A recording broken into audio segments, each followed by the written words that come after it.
I'm starting a new life. Everyone wants to be loved. Everyone wants to be accepted into their respective families and communities. But transitioning from incarceration back into society can be very traumatic. Now, for women, the process of coming home has so many distinctive sets of challenges, but their experiences are often overlooked. So, we at Arc Republic wanted to capture these women who navigate reintegration back into their communities with a lens wrapped in dignity and humanity. To do that, we spoke to returnees and reentry practitioners living in Philadelphia to hear their stories. Welcome to the Being Beloved podcast. I'm starting a new life. Turn wrongs into right. This is the Being Beloved podcast. Dr. Renaya Furtick Wheelan and Petrena A. Young have one of the few organizations serving incarcerated and formerly incarcerated women from the greater Philadelphia area. Their load is heavy, but they persist in providing care and support to a population often neglected by reentry programs and professionals. In their joint conversation, they identify challenges for women who are returning to their communities and how reentry professionals can better assist and understand an underserved population. This is their story. So let's go ahead and talk about Philadelphia's landscape in terms of not just the reentry, but entry into that system and or how you have to navigate that. Interestingly enough, the first thing that came to mind when you posed the question was, well, Philadelphia, if you enter the Philadelphia system, not so difficult for your family to see you. The jails sometimes make it challenging because of the rules changing, but it's in a location that people can get to you. I'm thinking about once they leave county jail. So in Pennsylvania, I don't know how many men's prisons there are. There's a lot, but there's only 2 women's prisons. One is approximately 3 hours away, and one is 7 hours away. No public transportation. So if you're from Philadelphia, where you rely on public transportation, you can't get to see your family out in the state prisons. And so there are organizations that offer bus trips, but again, you're on someone else's schedule, right? You can't say, well, their birthday's coming up, I'm gonna go pay them a visit this Saturday. Like, there might not be a trip to your jail, your prison this Saturday. And so Philadelphia and families who are in Philadelphia trying to see their loved ones elsewhere in the state, it's really difficult. So even within the city, trying to get from one end of the city to the other, or if there's a program available in Germantown, but you live in the Northeast, well, no, I'm not going there. That's just too far. And it makes sense, and especially depending on when you grew up, how old you are. There are still some folk who are just not comfortable going in certain neighborhoods. So if you grew up in South Philly, which is where I grew up, right? A lot of time folk were like, well, I'm not going to North Philly because back in the day they were rivals. But it's not so today. But there are still so many people who are uncomfortable visiting other neighborhoods. And so if you have a program that is located in a neighborhood that you are uncomfortable with, but the jail says the courts say you have to get there, or your PO said you have to get there, well then that's anxiety in and of itself, because that's some place that you're not comfortable being. And then how do you get there? And if you don't have money to get on a bus or get a Uber or get a whatever the thing is, your means of transportation, then you're not going to go. And now you're back in the system again because of that, because we don't think that through. Like I shouldn't send a sister who is uncomfortable hanging out in North Philly if she's from South Philly or West Philly, because again, back in the day, that's, those territorial. Right. That's what happens. Okay. What are you finding are the most prominent charges that the women are getting? It's all drug related, right? Drug. Even if it wasn't, it could have been shoplifting. but they're going to tie it into you were shoplifting to feed your drug habit, even if there were no drugs on her. So is it like substance abuse or trafficking or both or all of that combined? All of it. All All of of it. it. Because when, for the most part, when you think about women who enter that system, most of the time, it's not because they did some horrific thing. Now, not to say that there aren't women who are now there because they've done some horrific things, but I find most of the time it's substance abuse. And so the opioid epidemic is still, or pandemic at this point, because we're not really adding too many words to this thing, but there's so many lives that are lost. And a lot of the sisters are losing their lives to that thing. So it's about, I got caught up in the substance abuse, right? Oh, yes, and yes, it's true that, I need to feed my habit, so I'm going to go and traffic because I need to make sure I feed my habit. We had one sister who literally, she was in jail. She went to jail because she went shoplifting for food because she didn't have any money for her child. So she went shoplifting for food, robbed whatever she did, got the food home, and then came back and turned herself in. Right. So shoplifting, substance abuse, trafficking, that's what I find. Do you find that many of, or any of the women for that matter, go in because they were influenced by a male counterpart? Countless stories. Can you tell me how that works? Countless stories. It's always and I think Dr. Renaya alluded to it earlier with her own personal story, like you were the youngest one or you don't have a charge, so you hold this if you get caught. And so many women say, well, that's what he said. Like, he's on his third strike, so if he gets caught, he's done. But, I'll take this one for him, and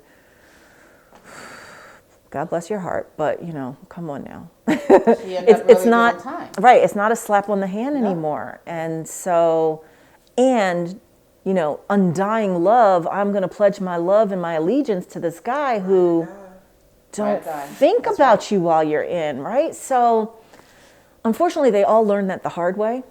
But we hear that story over and over. I'm going to take this one for him, or I took it for him, and where has he been? Yeah. And I think that's probably the real pandemic. There's so many women going to prison for things like that. So how do you support women who have that kind of hold, and they're holding on for that male counterpart that may be gone, he may be in prison himself, or he may still be with her. Right. So how do you support the women in situations like that? It's really hard. It's like in any relationship, right? And it hurts. In abusive relationships, we still go back for whatever reason, because we're not okay with us. And so the best thing I think that we do is to get her to see her. Like, she has to own all of that. Whatever happens, she has to be okay to walk in it, to be comfortable knowing that while it was painful, she could also shift that and own it. Yes, you're in here. Yes, folk are going to talk about the fact that you left your children. Yes, all of that. Yes, yes, yes. And how are you going to shift it? How are you going to show up? So if we can get her to believe in her, if we can get her to see that she is worthy of showing up differently, that no matter what folks say once you get out, you have to stand in your own truth, in your own power. That's the only thing we have really to get her. And I realize I just hit the mic, so I apologize.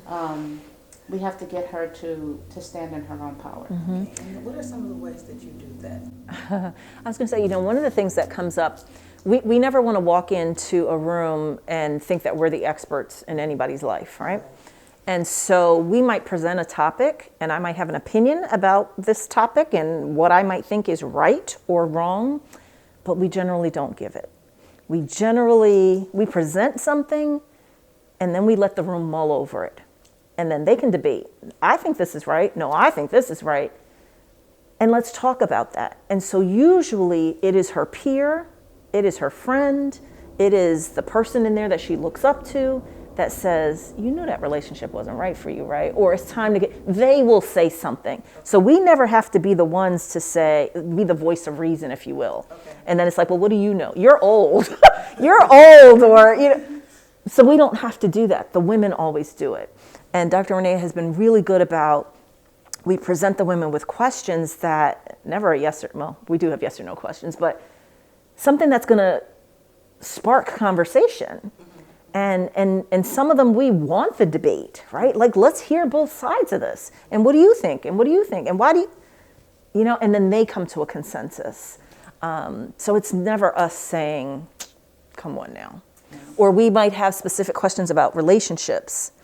And one of them in particular is about if we don't, I don't know, if he doesn't hit me, if we don't fight, we're not really in love. Like, it's not a strong relationship. He doesn't care about me or something like that. Or just Yeah, I don't know that we specifically say. Right. However they interpret it. okay. And so some are like, yeah, like, because if he's not mad that I went and did that, then he don't really love me. And so then the women are like, no, but that's not how it's really supposed to be. Like, it's until you experience a healthy relationship, you don't recognize that you're in unhealthy relationships. And so, yeah, the women do that for each other. And I'm an unorthodox trainer. I am. So I will put my hands on you in a minute. Okay. Oh, yeah. Yes. So my thing is, they go, oh, you're not supposed to hug the sisters? Yeah! Like, but within reason, like, I want you to feel this passion, but don't mistake that for anything else. Just check yourself. And I only had that happen once, which was kind of like, oh, that was weird. Yeah. And she never got another hug from me. Okay. But for me, like, I don't mind, walking by you and hitting you on your arm or tapping you on your chest or giving you a hug and whispering in your ear how powerful you are, and you need, like, I will do that. I will stand on chairs if I have to, on tables if I have to. I need you. I will fall in your arms to tell you that you're worthy of being trusted. And don't let me hit the floor, because I'm going to get up and hurt you. So I do unorthodox things like that to try to show up and let them know that they can be trusted, that they can be loved. Have you ever had any aversion from men of these women who may have come in and said something or tried to undermine your work? No, I don't think so. Know of, right? No, we've had families. So I used to have on my car a magnet, with our name, a phone number, website. And we've had so many family members reach out to us. My daughter is not going to call you. She's not ready, but, we're calling on her behalf. And we're like, but she needs to be an active participant. So if she doesn't call, we can't really do anything. But we've had men reach out to us who were looking for help as well. And because we only work with women, then we'll direct him to one of our brother organizations, if you will, that we think might be obviously would be a better fit, but one that would be the best fit for him. But we've never had anybody try to undermine that I'm aware of. Thank you for listening to the Being Beloved podcast, the first of its kind podcast focusing on formerly incarcerated women living in Philadelphia. If you like what you hear, we have a full series. All you need to do is go onto arcrepublic.com and click onto the page Being Beloved Podcast and enjoy the show. Is there any struggle or because it has such a big personality in terms of, an area where it would be very easy, especially if you're coming in, in you're re-entering and you're rehabilitating. Do you see this tug of war go on with some of your participants? Yeah, because they go back to what they know, right? They got to go back home. They got to go back to their neighborhood. Even if they know they need to stay away from it, it's all I know. That's what they have. Yeah. And yes, Kensington, I don't know how it shifted, why it shifted, but it has become the drug corridor. And it's so interesting. We had one sister who was in jail, fake name, because when she got caught, they asked her name, and she was on so-and-so street and so-and-so avenue, and she looked at the thing and named herself after the streets that she was on. that she was on at the time. And so when she got to jail and we're doing this work with her, she says, "No, that's not my name." "What do you mean that's not your name? We've been calling you that the whole." She said, "No, I gave him that name when I." But then she left the jail, and the jail is, I don't know, on the 95 corridor, right? And she didn't have a way to get home. So the sister decided, that was her thing, was she needed to go get her fix or whatever. And she crossed the highway, and she got rearrested. And what did they say? She got rearrested because not that she jaywalked. Oh, what was it? But it was this language that they used that was her only way home. And she went back to jail because she was trying to get home. Something with that. I forgot. I forget. Walking on a highway, but whatever the term. Or something, or she was not on. Because she was trafficking, like she was known for trafficking, but she wasn't trafficking. She was trying to get home, but because she walked Obstructing a highway. Obstructing a highway, but that's the only way you can get home. Like you said about the, depending on where the highway is and how you get on and how you get off. And so, yeah, just one story. But there's this movie that we play, a documentary called Healing Mean, that we've played in the jails, about a woman who was arrested 80-something times and was addicted for 20 years and, her whole story. And so when we watch that, the women see themselves in it, obviously. They see their family in her family. And there's one scene where she takes them under a bridge where when she was homeless, she would hang out under this bridge. And so many of the women said, "That looks like the bridge in Kensington." Like, I know that. I've been there. So recognizing that isn't unique to Philadelphia, but it is a big problem in Philadelphia. It's a big problem in Philadelphia.